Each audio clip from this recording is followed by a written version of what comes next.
My idea is to use clams and coffee grounds to solve the marine microplastics pollution. This problem caught my attention during a beach cleanup, where I was shocked to see many plastics, which has a devastating impact on marine ecology. Microplastics are small plastic particles less than 5 millimeters.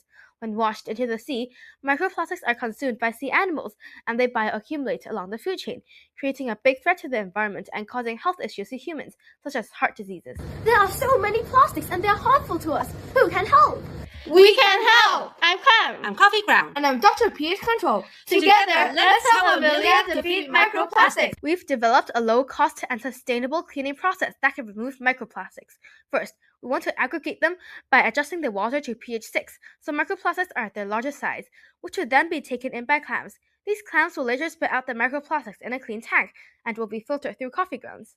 But first, we need Dr. pH Control to help. Microplastics carry different ions and charges on their surfaces, and surrounding pH can affect their movement, enabling microplastics to clump together. Doctor says that the best pH level for microplastics aggregation is 6. Let's check to find out. First, we prepared 4 sets of beakers in different pH and put 0.05 grams of microplastics in each beaker. We then used a Nile-Red stain to stain the microplastics so it's easier to see. Next, we used a filter paper to filter the solution so the residue microplastics remain on the filter paper. We then dried the filter paper in an oven.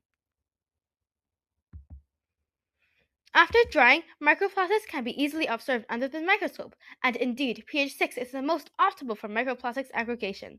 Next, we find our second helper, Clam, to help. Great, now that you are in bigger pieces, I can eat more of you. Haha! Great! Clams are natural filter feeders, and an adult clam can take in up to 150 liters of water per day. When we add the microplastics to a beaker with clams, over time, the mass of the microplastics is less because clams have taken them in. I took in a lot of microplastics, and it's time to spit them out. Bleh. In stage 3, we transfer the contaminated clams to a clean tank to allow the clams to spit out the microplastics. Over time, there is an increase in mass of microplastics, which shows that the clams have now spit them out. There are so many coffee grounds wasted annually. Why not reuse them? We now want to recycle and use the coffee grounds to filter out the microplastics for disposal. By filtering contaminated water through the coffee grounds, we can trap microplastics and leave the filtered water cleaner. There are 5 key benefits to a cleansing method, which is sustainable, low-cost, environmentally friendly, food safety, and high effectiveness, achieving 6 SDG goals. We can implement our design in small fish farms, using a microbit to act as a pH sensor to help monitor the water to stay in a pH 6 range to maximize the removal of microplastics.